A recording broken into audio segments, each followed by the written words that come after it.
GTS 두란노 성경교실 가족 여러분, 안녕하세요. 안녕하세요. 네, 반갑습니다. 오늘은 디모데전서 2장 1절 7절까지 말씀 가지고 중보기도의 명령과 그 필요성에 대해서 함께 생각을 해보려고 합니다. 오늘 본문에 보니까 네 가지 단어가 나와요. 하나는 간구, 하나는 기도, 하나는 도고, 그리고 하나는 감사입니다. 보통 성경에서 간구라는 말이 나올 때는 위급할 때, 긴박할 때 이 부르짖으면서 아뢰면서 나가는 이걸 간구라고 그래요. 예를 들어서 하만이 유대인들을 몰살시키려고 그럴 때 모르드게가 에스더 보고 왕 앞에 좀 가보라 했더니 에스더가 망설인단 말이에요. 왜냐면 왕 앞에 나갔다가 금호를 내밀지 않으면 죽이는 법이 있으니까. 요즘 여자들은 상상하지 못할 법이죠. 어디 감히 아내님을 죽여요, 그죠? 말이 안 되는 일이죠. 그때 모르드게가 네가 잠잠하면은 하나님은 다른 방법으로 우리 구원할 거야. 그런데 너와 네 집은 망할 거야. 들으니까 맞거든요. 그때 에스더가 부탁하는 내용이 기도예요. 당신은 유대인과 더불어 3일 먹지도 말고 마시지 말고 기도하세요. 나도 시녀들과 더불어 먹지도 않고 마시지도 않은 다음에 기도하고 그리고 왕 앞에 나갈 겁니다. 죽으면 죽으리다. 근데 상식적으로 생각해 볼 때 왕에게 나가는 상황에서 예뻐 보여야, 사랑스러워 보여야 금호를 내밀 거 아니에요. 그런데 3일간 먹지 않으면은, 게다가 마시지도 않으면은 피부 좋은 여자도 뽀석뽀석해집니다. 사실은 이제 영양크림 바르는 것보다 수분을 충분히 섭취하는 게 피부 미용에 더 효과적인데 3일 동안 진짜 물 한 모금 안 마시면은 피부가 좋다고 하던 사람도 엉망진창이 될 거예요. 그런데 이제 목을 걸고 간구하는 거죠. 그리고 아이스로 왕 앞에 나갔는데 심히 사랑스러워 보였다. 제가 아주 중요한 걸 깨달았는데, 아, 그렇구나. 여인이 사랑스러워 보이는 비결은 이쁘게 화장하는 것, 피부 뽀송뽀송 영양크림 바르는 것보다 하나님 마음에 드는 게 최고겠다. 그 생각이 드는 거예요. 아무튼 그 기도 덕분에 하나님께서 역사를 하시죠. 자, 하나만 더 얘기할게요. 여호사밧 왕, 유다 왕, 이 여호사밧이 위기를 만나요.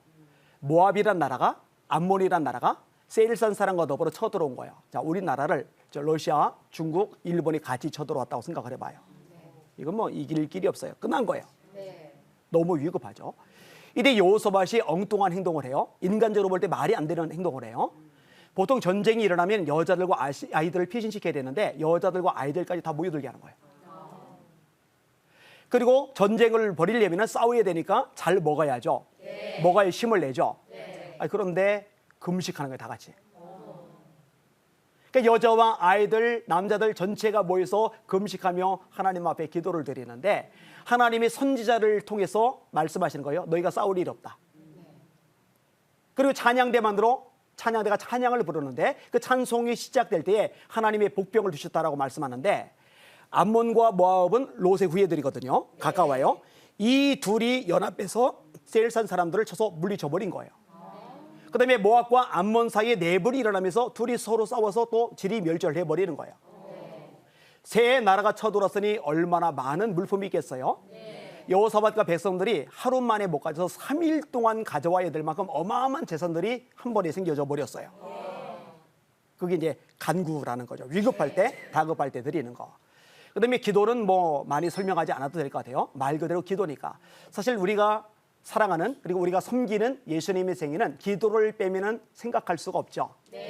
예수님이 공생에 시작하기 전에 40일 동안 금식 기도를 하셨어요. 예수님이 제자들을 선택하기 전에 누가복음 6장에 보니까 밤이 맞도록 기도하시고 기도하셔요. 마가복음 1장에 보니까 예수님은 새벽 기도하셨어요. 새벽 오히려 밝기 전에 예수께서 일어나 나가 한적한 곳으로 가서 거기서 기도하시더니 예수님은 습관을 쫓아서 기도하셨죠. 겟세마네 동산. 예수님은 십자가의 죽음을 앞에 두고 또 간절히 기도하세요. 아버지 할만하시거든 이 잔이 내게서 지나가기 없어서 그러나 내 뜻대로 마시고 아버지의 뜻대로 되길 원합니다. 이게 마태복음 26장의 말씀인데 누가복음 22장에는 좀 더 자세하게 묘사가 돼요. 예수께서 더욱 힘쓰고 애써 간절히 기도하시니 땀이 땅에 떨어지는 핏방울 같이 되더라. 이 기도를 히브리서는 이렇게 묘사합니다. 5장에 그는 육체에 계실 때에 자기를 죽음에서 능히 구원하실 이에게 심한 통곡과 눈물로 간구와 소원을 올렸고 그의 경외하심을 인하여 들으심을 입었느니라. 아멘. 심지어 십자가에 달려 죽으시면서까지도 기도하시죠. 아버지요, 저들의 죄를 사하여 주옵소서. 저들은 자기들이 하는 것을 알지 못합니다. 내 영혼을 아버지 손에 부탁하나이다. 이 처음부터 마지막까지 기도를 빼면은 생각할 수 없는 게 예수님의 생애란 말이에요. 그 예수님이 우리들에게 가장 많이 가르친 것 중에 하나가 뭐냐면은 기도하라는 말씀이거든요. 바울 사도 역시 기도하라는 말씀을 굉장히 많이 강조하고 있고 또 우리들에게 기도할 것을 명령하고 스스로도 기도를 참 많이 했었고요. 제가 이 기도를 생각하면은 짐이 아니라 특권이라는 생각이 제일 먼저 들어요. 많은 사람이 기도를 짐이라 생각하는데 아니에요. 그 특권. 축복의 통로고 기적의 통로예요. 제가 어릴 때 여러분이 들으면 좀 웃을 만한 얘기일 수 있는데 특별한 기도 제목이 하나가 있었어요. 이게 뭐냐면 하나님, 저도 장가 보내주세요. 근데 제가 이 기도를 드린 이유가 있어요. 장가 가기 힘들겠다고 판단을 했기 때문이거든요. 왜냐? 일단 저희 아버지가 알코올 중독, 도박 중독자였어요. 이런 집에 이쁘게 키운 딸을 시집 보내줄 엄마는 없겠다는 생각이 드는 거죠. 자, 아버지가 그 모양이시다 보니까 집은 안양천 뚝방 옆에 판자촌, 나무로 대충 두들겨 박은 집, 물난리 나면 잠겨서 단체로 피신 가는 집. 게다가 제가 불쌍한 어머니를 돕는다고 신문 배달을 시작했는데 중1 때 교통사고로 왼팔이 잘렸거든요. 팔이 하나 없어요. 그러니까 아버지는 알코올 중독에 도박 중독이고 집은 판자촌이고 게다가 팔까지 없는 청년한테 어떤 엄마가 자기 딸을 시집 보내줄까? 제가 볼 때 이거는 불가능한 거예요. 그래서 제가 참 열심히 기도했어요. 하나님, 인간적으로 볼 때 저한테 시집 올 여자는 없을 것 같고 저한테 시집 보내줄 엄마도 없을 것 같은데 하나님이시라면 가능합니다. 제가 기도 열심히 할게요. 하나님, 괜찮은 아가씨 그 마음 횟가닥하게 하셔서라도 저한테 시집 오게 하여 주시옵소서. 맨정신으로 올 것 같진 않으니까. 이 중학교, 고등학교 때 이성에 대해서 관심들이 많아요. 저도 역시 관심이 많죠. 목사님의 둘째 아들이 용선이, 목사님의 셋째 아들이 용섭이, 애들이 쌍둥이고 저랑 동갑이에요. 애들이 운동을 잘해요. 여학생들이 운동 잘하는 오빠를 멋있어합니다. 이 친구들이 축구공 몰고 운동장 질주를 하면은요, 여학생들이 난리가 나요. 멋있다고. 용선이 오빠 화이팅, 용섭이 오빠 화이팅. 저는 이제 운동하다가 부딪히면 부딪힌 데가 아픈 게 아니라 이 잘려나간 팔이 아파요. 운동을 못해요. 구석에 앉아 있어요. 이 친구들은요, 기타를 쳐요. 여학생들이 음악 잘하는 오빠들 멋있어합니다. 악기 잘 다루거나 노래 잘 부르거나 가수들이 인기가 좋잖아요. 이 친구들이 기타를 치면서 이렇게 막 찬양을 부르면은 제가 알잖아요. 같은 교회니까 평소에 찬양 별로 좋아하지도 않는 이 여학생들이 괜히 얘네들 주변에 그냥 알짱알짱거리면서 모여들어서 선망의 눈초리로 쳐다보는 그 반짝이는 눈초리. 그 얘들 주변에는 여학생들이 바글바글바글한데 제 주변에는 여학생은 하나도 없고 주님만 함께 하셨어요. 근데 그때 그게 상처가 되고 또 부럽고 아쉽고 그러더라고요. 대학을 가도 마찬가지예요. 대학원을 가도 마찬가지예요. 20대 중반이 넘어가면서 제 기도는 점점 강력해집니다. 하나님, 제게도 짝을 주세요. 20대 후반이 넘어가면서 제 기도는 절규가 됩니다. 하나님, 어디 계십니까? 근데요, 결국 30이 넘어갈 때까지 애인 말고 여자친구 자체가 한 명도 없었어요. 너무 불쌍하게 보지 마시고 단둘이 극장 가본 적도 없어요. 단둘이 손잡고 산책해 본 적도 없어요. 근데 제가 참 좋아하는 말씀이 있는데 갈라디아서 6장 9절에요. 우리가 선을 행하되 낙심하지 말지니 포기하지 아니하면 때가 이름에 거두리라. 아멘. 하나님의 때가 있거든요. 네. 하나님이 반드시 거두게 하시거든요. 네. 조건이 2개가 있어요. 낙심하지 말지니 포기하지 아니하면. 아멘. 낙심하지 말지니 포기하지 아니하면 네. 때가 이름에 거두리라. 하나님, 아멘. 낙심 안 할게, 포기 안 할게. 열심히 기도를 해요. 근데 정말 때가 되니까 하나님이 한 사람을 만나게 하셨어요. 근데 제 마음에 이제 걸림이 있어요. 저한테 시집 오면 고생이거든요. 저희 어머니가 고생을 많이 하셨거든요. 저는 이런 것들을 이렇게 들면은 문을 못 열어요. 손잡이를 돌려야 문이 열리니까. 이걸 내려놓고 손잡이에 돌리고 문을 열고 그다음에 이걸 다시 들으면 그동안에 문은 도로 와서 닫혀요. 누가 문을 열어줘야 돼요. 제가 지금도 가방을 가져오는데 배낭을 메고 왔어요. 왜냐면 드는 가방을 가지고 다니면 문 같은 걸 못 열어요. 저는 비 오는 날을 참 싫어했어요. 제가 어릴 때는 저런 배낭이 구하기가 어려웠기 때문에 드는 가방이었는데 가방을 들으면 우산을 들 수가 없는 거예요. 수업이 끝나고 비를 맞으면 집에서 옷을 갈아입으면 되는데 학교를 갈 때 비를 맞으면 속옷까지 다 젖어요. 그 상태로 수업을 들으면 몸에 병이 나요. 그래서 늘 아픈 게 끊이지를 않았던 옛 모습이었거든요. 비 오는 날 별로 안 좋아했어요. 결혼을 해도 문제가 많이 발생하는데 벽에 못을 박아야 옷걸이도 걸고 액자도 걸잖아요. 근데 망치를 잡으면 못을 들 길이 없고 못을 잡으면 망치를 들 길이 없어요. 그렇다고 못을 벽에다 대고 머리로 박을 수는 없잖아요. 19세짜리 쌀푸대 3층 사는데 엘리베이터 없어요. 그 아내가 다 메고 올라갔거든요. 화장실 변기 고장 나면 싱크대 고장 나면 아내가 고쳐야 되고 형광등 갈아 끼는 거 아내가 해야 되고 저는 아기를 못 안아줬어요. 아기들이 목을 못 가누잖아요. 그래서 등과 목을 같이 받쳐야 되는데 등을 받치면 목이 이렇게 돼버리고 그러다 목을 잡고 이렇게 들 수는 없잖아요. 그래서 제가 마음의 짐이 돼서 물어봤어요. 당신 나한테 시집 오면 고생인데 그래도 시집 올 거야? 자신 없다면 놔줄 마음도 없잖아 있었어요. 그때 아내가 제가 평생 못 잊을 대답을 하는데 전도사님 제가 전도사님의 한 팔이 돼 드릴게요. 제가 너무 감격해서 그 내용으로 시도 쓰고 이제 수필도 썼어요. 정확하게 9년 전에 제가 아내한테 물어본 적이 있어요. 당신 결혼 전에 나한테 했던 말 기억해? 내가 평생 못 잊을 말을 했는데 뭔데요? 제가 전도사님이 한 팔이 돼 드릴게요 그랬잖아. 그랬더니 아내가 뭐라고 대답하는지 아세요?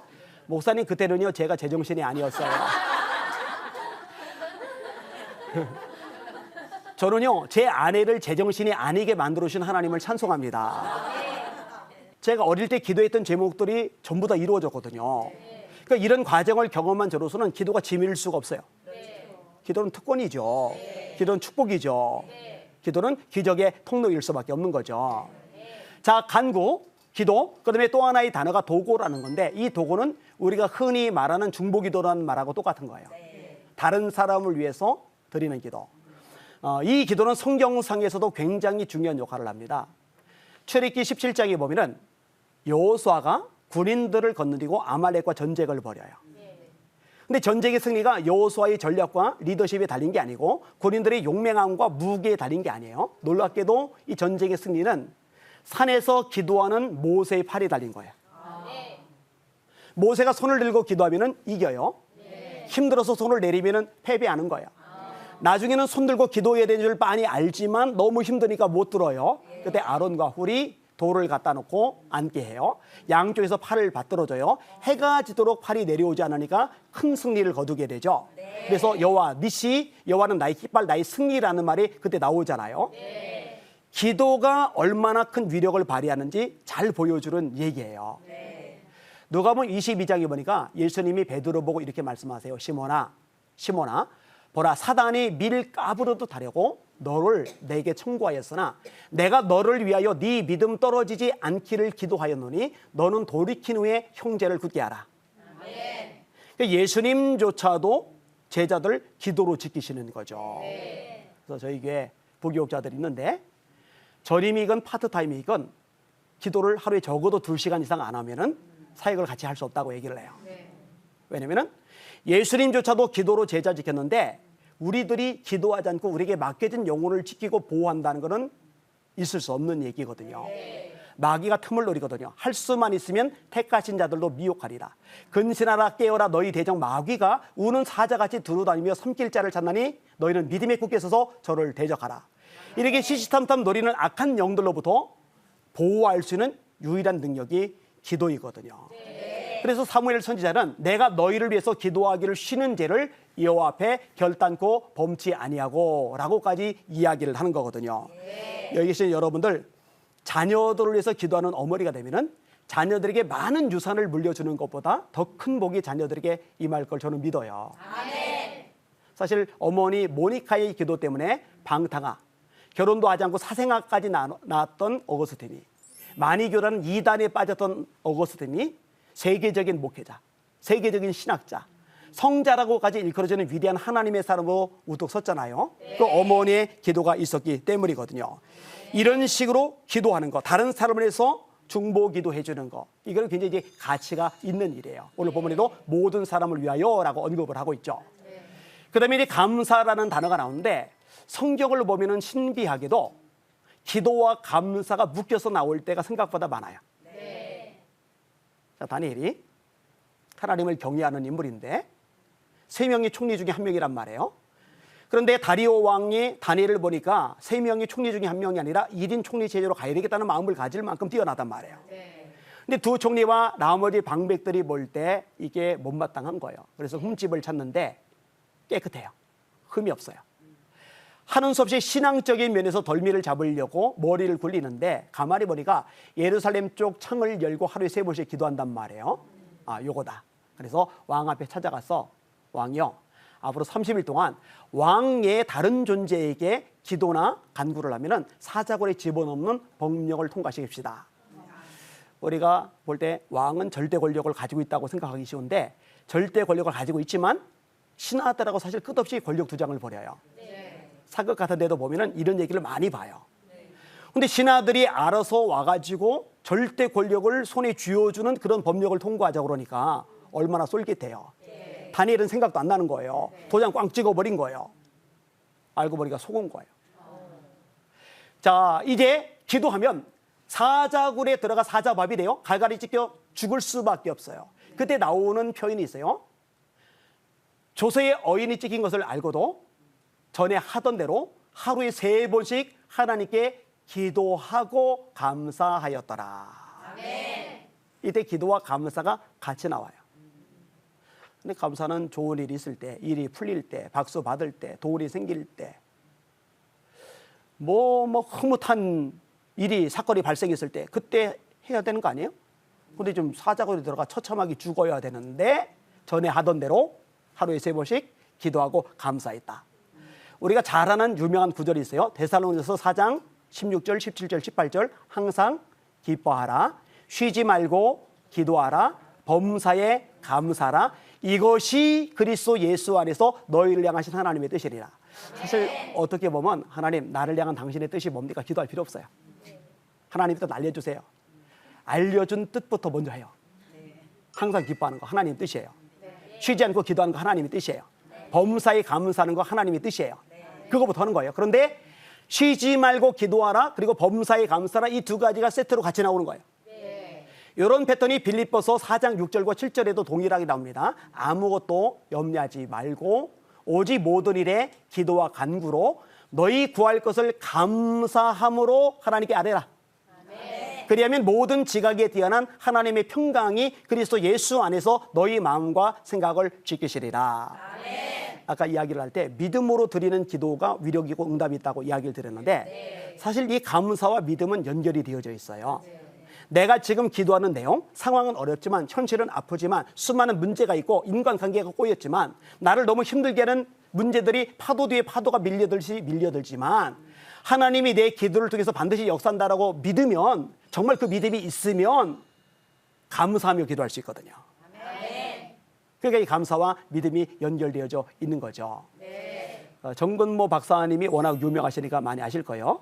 우리나라 초대 과기조 장관을 지내신 분이죠. 이분이 경기중학교를 수석으로 졸업했더라고요. 머리가 좋아요. 경기고등학교를 4개월 만에 아예 떼버렸더라고요. 그리고 서울대 시험을 봤는데 수석으로 입학을 했어요. 이과예요. 그리고 대학원은 문과로 바꿨더라고요. 행정대학원 수석으로 입학을 했어요. 그래서 이승만 대통령 눈에 띄어서 미시간 주립대학교 유학을 가는데, 여러분 외국 대학인데 또 1등으로 들어가 버렸어요.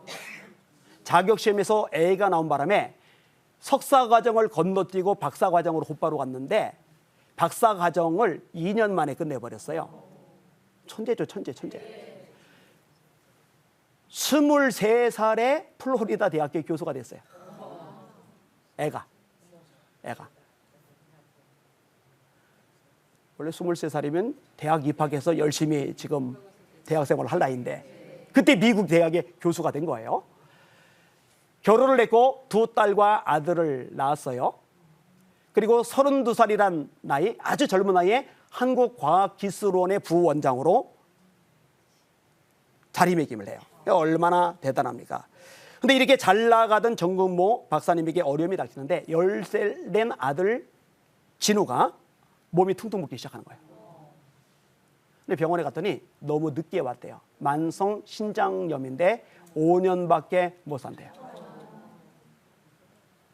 그러니 뭐 어린 나이에 박사학위 받은 것도, 늘 수석을 한 것도, 대학 교수가 된 것도 기쁨이 되질 않는 거예요. 교회를 가기 시작을 해요. 매달려 기도하기 시작해요. 열심히 기도를 드리는데 차도가 없어요. 악화가 돼요. 그래서 아버지 자기 신장을 아들에게 이식을 해줘요. 근데 그것도 부작용 나서 어려움을 겪어요. 굉장히 마음고생을 해요. 근데 어느 날 집회 시간에 열심히 기도를 한다고 기도를 하는데 하나님께서 뭐라고 말씀하시냐면은 너는 네 아들 진우에 대해서 감문산 적이 있느냐. 기도를 멈췄어요. 납득을 할 수 없는 거예요. 하나님, 어떻게 제가 진우를 인해서 감사를 합니까? 내가 얼마나 고생했는지 아시잖아요. 그 아이는 내가 없으면 못 살았어요. 내 신장도 나눠줬어요. 하나님, 부모가 자녀 때문에 감사하려면 나 같은 아들 정도는 돼야죠. 공부 잘하고 속썩이지 않고 건강하고 입신양면하고. 그런데 하나님이 뭐라고 말씀하느냐? 너는 육신적으로 잠시 부모를 기쁘게 했지만 네 아들 진우는 너희 가족을 위해서 십자가를 졌다. 네 아들 진우 때문에 너희 가족이 구원받지 않았냐? 네 아들 진우 때문에 너희 가족이 기도하는 사람들이 되었지 않느냐? 깨달아지는 순간 이번에 통곡을 하는데 인텔리잖아요. 사람들 보고 있잖아요. 보고 있든 뭐든 인텔리건 뭐건 상관이 없이 막 통곡을 했답니다. 그리고 집에 가서 가족들 다 불러 모으고 진우 보고 진우야 고마워. 나는 지금까지 네가 내 짐이라고 생각했는데 하나님이 아니라고 하셔. 네가 우리 가족의 십자가를 대신 졌다고 말씀하셨어. 진우야 고마워. 했더니 애가요 울어요. 이 아이가 자살 시도를 2번이나 했던 아이예요. 스스로에 대해서 모멸감을 느끼는 거죠. 그런데 이 일을 계기로 심령이 치유가 되면서 그 이후로 자살 시도를 안 해요. 그리고 5년 후에 죽는다는데 죽지도 역시 않았고요. 이 기도와 감사가 연결될 때 이게 굉장히 다이나믹하거든요. 이게 참 우리가 배웠으면 좋겠다라는 대목이에요. 자, 기도와 간구와 도구와 감사를 해라. 자, 그런데 이렇게 모든 사람을 위해서 이 4가지를 하는데 오늘 본문에 특별히 한 가지를 언급하고 있어요. 국가 지도자들을 위해서 중보기도 해야 될 것을 이야기해 주고 있는 거예요. 자, 오늘 말씀을 같이 한번 읽어볼게요. 1절과 2절입니다. 제가 읽을게요. 그러므로 내가 첫째로 권하노니 모든 사람을 위하여 간구와 기도와 도구와 감사를 하되 임금들과 높은 지위에 있는 모든 사람을 위하여 하라. 이는 우리가 모든 경건과 단정함으로 고요하고 평안한 생활을 하려 함이라. 이게 이 당시 문화권에서 굉장히 충격적인 말씀이에요. 왜냐? 이 당시 로마 제국이 기독교인들을 굉장히 못되게 굴었거든요. 처참할 만큼 수많은 고난을 안겨다 주었거든요. 그러니 그 로마 제국의 우두머리인 로마 황제에 대해서 이가 갈릴 만한데 죽어버렸으면 좋겠다는 생각이 들 만한데 저주라도 하고 싶은 마음이 들 만한데 근데 정작 바울 사도는 뭐라고 가르치느냐? 바로 임금들과 높은 사람, 높은 지위에 있는 사람들에서 너 기도해야 된다. 이렇게 가르쳐주고 있는 거예요. 이것은요, 세상의 권력자들도 다 하나님의 손 아래에 있다는 믿음이 있기 때문에 가능한 명령입니다. 그들 위해서 기도하면은 하나님께서 그 기도조차도 응답하시고 역사하시고 그 권세자들, 왕들 중에서도 움직일 수 있다는 이런 믿음이 있기 때문에 이런 기도의 요청이 가능한 거죠. 여러분 구약에 보면은요, 예레미야가 이스라엘 백성들, 유대 백성들의 멸망을 예언을 해요. 이 멸망을 예언한 것 때문에 얼마나 미움을 많이 샀는지 몰라요. 그 내용이 예레미야 20장에 나와요. 여호와여, 주께서 나를 권유하심으로 내가 그 권유를 받아 싸우며 주께서 나보다 강하사 이기셨으므로 내가 조롱거리가 되니 사람마다 종일토록 나를 조롱하나이다. 내가 말할 때마다 외치며 파멸과 멸망을 선포함으로 여호와의 말씀으로 말미암아 내가 종일토록 치욕거리가 됨이니이다. 무리가 이르기를 고소하라, 우리도 고소하리라 하며 나의 친한 벗들도 다 내가 실족하기를 기다리며 그가 혹시 유혹을 받게 되면 우리가 그를 이기어 우리 원수를 갚자나이다. 그러니까 조롱, 치욕, 모욕, 비방 이게요 전 국가적으로 밀려드는 거예요. 하루 이틀이 아니에요. 한 달, 두 달이 아니에요. 너무 힘드니까 예레미야도 인간적인 연약함을 드러내요. 내 생일이 저주를 받았다면 나의 아비에게 소식을 전하여 이르기를 네가 득남하였다여 내 아비를 즐겁게 하던 자가 복이 없었다면, 이 사람은 여호와께서 회파하시고 후회하지 아니하신 성까지 되었다면, 그리고 아침에는 떠드는 소리 낮에는 부르짖는 소리를 듣게 하였다면, 이는 그가 나를 태에서 죽이지 아니하셨으며 내 어미의 배로 항상 부르게 하지 아니하셨으며 내 어미의 배로 내 무덤이 되게 하지 아니하신 연고로다. 내가 어찌하여 태어나서 고생과 슬픔을 보며 나를 수욕으로 보내는 거. 무슨 말이냐? 엄마 뱃속에서 유산됐거나 낙태됐다면 얼마나 좋았을까?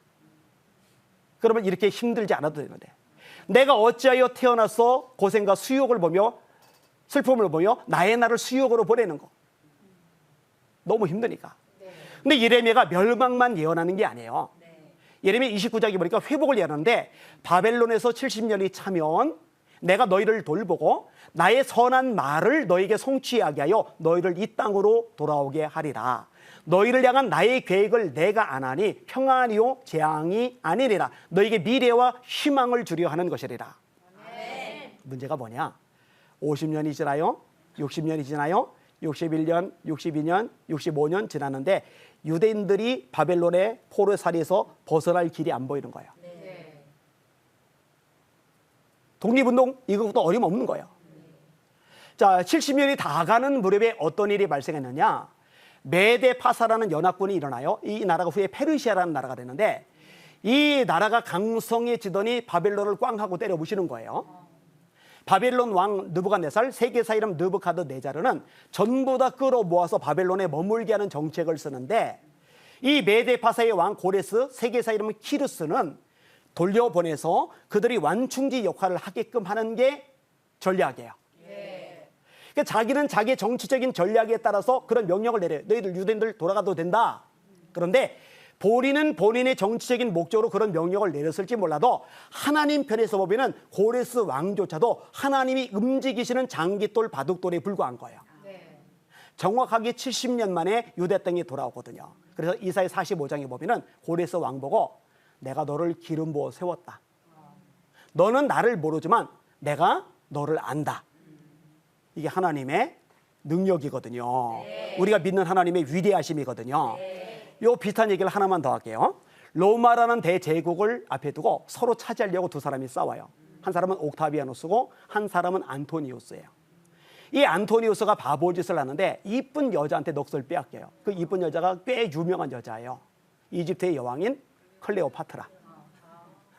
그러니 세력이 약해져요. 옥타비아누스가 이럴 때 황제가 돼요.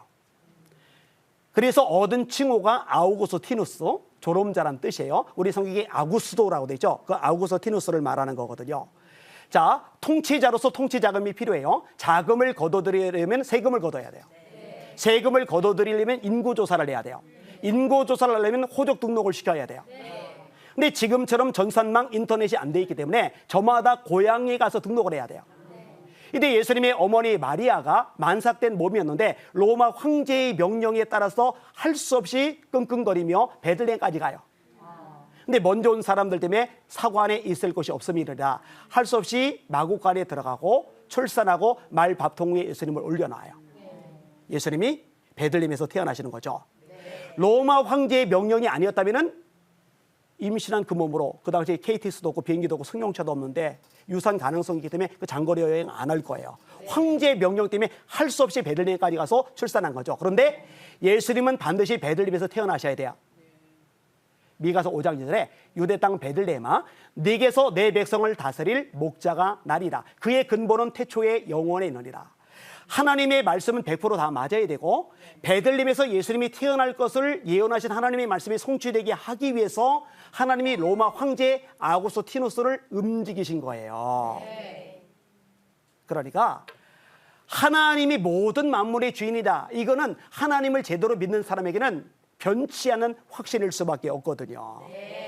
이런 확신을 가진 바울 사도에게 통치자들 위해서 기도하라는 거예요. 왜냐하면 그들로 하나님의 손 아래에 있고 네가 통치자들 위해서 기도하면 하나님이 역사하실 것이다 라고 이야기를 해주는 거거든요. 오늘 본문의 구조도 그래요. 뭐라고 말씀을 하시느냐, 이렇게 말씀을 해주고 있어요. 임금들과 높은 지위에 있는 사람을 위하여 하라. 이는 우리가 모든 경건과 단정함으로 고요하고 평안한 생활을 하려 함이라. 자, 황제든 왕이든 아니면 정치 지도자든 이들을 위해서 기도하고 하나님이 역사하실 때 성도들도 마음껏 신앙생활 할 수가 있죠. 여러분, 국가 지도자가 나라를 엉망진창 만들고 교회를 엉망진창 만들고 복음을 다 차단해 버리면은 이거 참 어려워져요. 지금 중국 봐요. 지금 중국에 파송된 선교사들 중에 상당수가 추방을 당했어요. 성도들이 굉장히 핍박을 많이 당해요. 십자가 교회 건물 허물어진 데가 한두 군데가 아니에요. 기도하라는 거예요. 근데 여러분, 요거는요, 그 차원 말고 또 하나의 차원이 있어요. 이런 기도가 하나님 앞에 선하고 아름답다고 말씀하는데 또 다른 차원은 뭐냐? 황제든 왕이든 국가 지도자든 그들도 예수님을 믿어야 될 대상이라는 거죠. 오늘 본문에 아주 명확하게 말씀을 해주고 있어요. 자, 3절 보세요. 이것이 국가 지도자들 위해서 기도하는 걸 말하는 거예요. 이것이 우리 구주 하나님 앞에 선하고 받으실 만하니 하나님은 모든 사람이 구원을 받으며 진리를 아는 데 이르시기를 원하시느니라. 하나님은 모든 사람이 구원을 받으며 진리를 아는 데 이르기를 원하시느니라.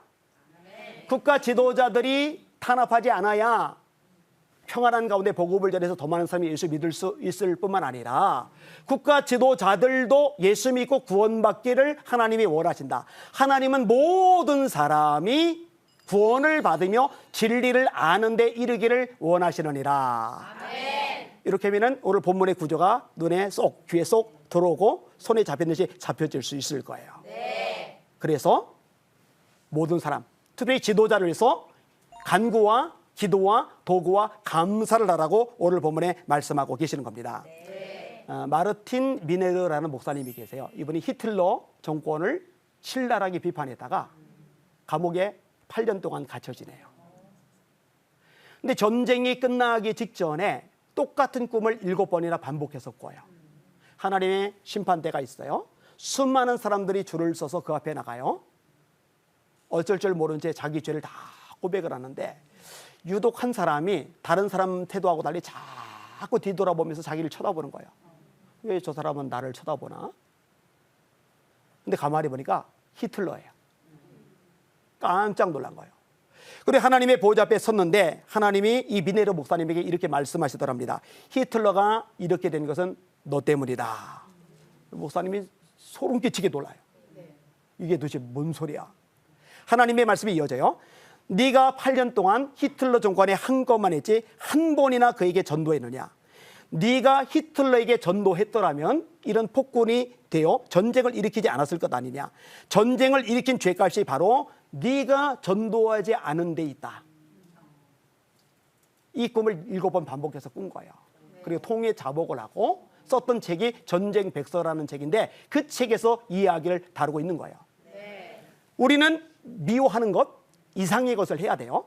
저주하는 것, 이상의 것을 해야 돼요. 마음속으로 담벼락을 쌓는 것, 이상의 것을 해야 돼요. 그게 뭐냐? 중보기도라는 거죠. 그 중보기도에 위력이 있다는 거죠. 저희 어머니가 아버지가 한바탕 난장판을 쳐놓고 나가시면 막 악다구니를 쓰고 막 저주하고 막 원망하고 짜증내고 이러시는 게 아니라 저희 네 자녀를 모아놓고 기도를 해요. 눈물로 기도를 해요. 셋째 동생이 어느 날 저한테 그런 얘기를 하더라고요. 형, 엉뚱한 짓 하다가도 엄마의 글썽 있는 그 눈빛 생각하면은 내가 더 이상 못하겠어. 내가 더 이상 못하겠어. 그런 얘기를 끄집어내더라고요. 그 영향을 받아서 저도 이제 저희 아버지를 놓고 이제 열심히 기도를 드리죠. 근데 저희 아버지가 노력을 아주 안 하신 거는 아니에요. 한 번은 내가 담배 끊을 거야 그러더니 저희들이 보는 앞에서 담배를 막 구기시더니 쓰레기통에다 버리세요. 제가 볼 때 이거 아깝죠. 왜냐면은 그때 너무너무 먹고 싶던 과자가 자야 20원. 이 자야 이후에 우리 동네들은 꿈도 못 꾸는 시내 과자 50원짜리. 자야보다 근데 더 작아요. 크라운 싼도. 반쪽을 먹은 게 유일한 기억이거든요. 근데 이 담배는 싼도보다도 비싸거든요. 그거를 구겨서 쓰레기통에다 버리니까 저는 이제 충격을 받죠. 아깝단 마음이 드는 거죠. 자, 담배 끊는다고 구겨서 쓰레기통에다 버린 다음에 새로 사서 피세요. 이거 저는 속상해요. 이거 버리지 말고 그냥 피시고 새로 사서 필 담배 값으로 자야 사주시지, 싼도 사주시지. 한 번은 야, 나 진짜 담배 끊는다 그러더니 이거 담배 끊는 약이야 그러더니 뿌연 물을 이렇게 마셔요. 이 담배 끊는 약을 마신 아버지가 야, 이 약 마시면 이렇게 찝찝하냐 그러더니 입가심으로 담배를 피시는 거예요. 우리 아버지는 저한테 이해할 수 없는 존재예요. 그러니 이 끊는 게 얼마나 어려워요. 근데 제가 사고 난 것 때문에 충격을 받으셨고 어머니 기도하시고 저 기도하시고 그 기도가 이제 응답이 되기 시작하면서 아버지가 교회를 다니기 시작을 하세요. 신기하게 약까지 드셔도 못 끊던 술과 담배를 그냥 끊어버리셨어요. 제가 나중에 여쭤본 적이 있어요. 아버지 도대체 어떻게 끊으신 거예요? 그랬더니 몰라, 은혜 받으면서 그냥 싫어지더라. 제가 아주 중요한 걸 깨달았어요. 그래서 은혜를 받아야 되는구나.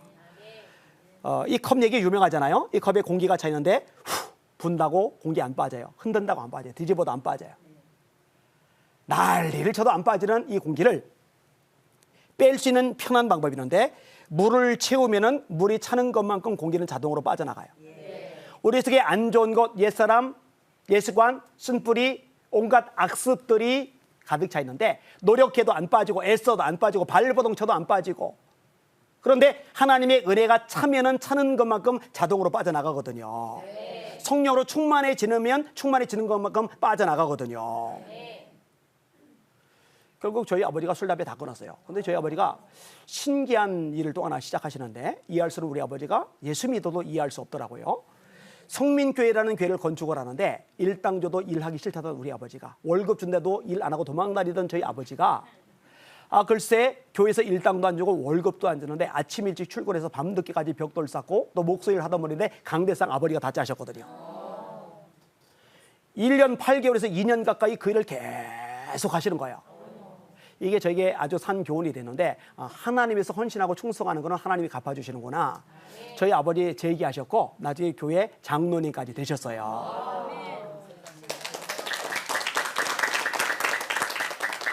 그러니까 기도라고 하는 거는요 보통 능력이 아닌 거죠.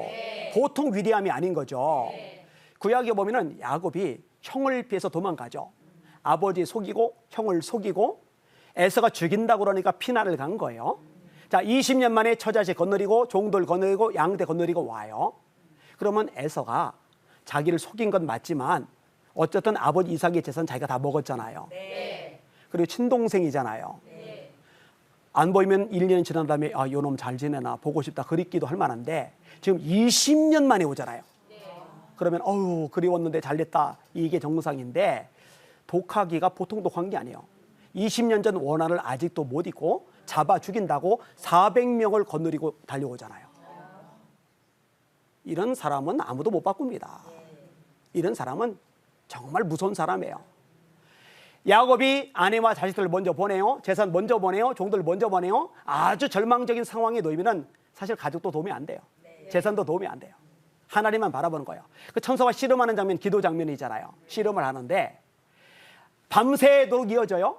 아침이 올 때 나 보내달라 했더니 못 보내준다고. 그러니까 이 천사가 치는데 얼마나 파워가 셌는지 허벅지 관절이 어긋나요. 자, 이런 걸 들고 가다가 다른 권사님이 옆구리를 확 꼬집으면 하고 떨어뜨리거든요. 누가 발가락을 확 찍으면 하고 떨어뜨리거든요. 허벅지 관절이 어긋나는 통증은 상상을 초월하는 거예요. 야곱이 절었다고 돼 있어요. 이 일 때문에 장애인이 됐다고 보는 주경학자들조차 있어요. 그런데 비명을 지르면서도 안 놔요.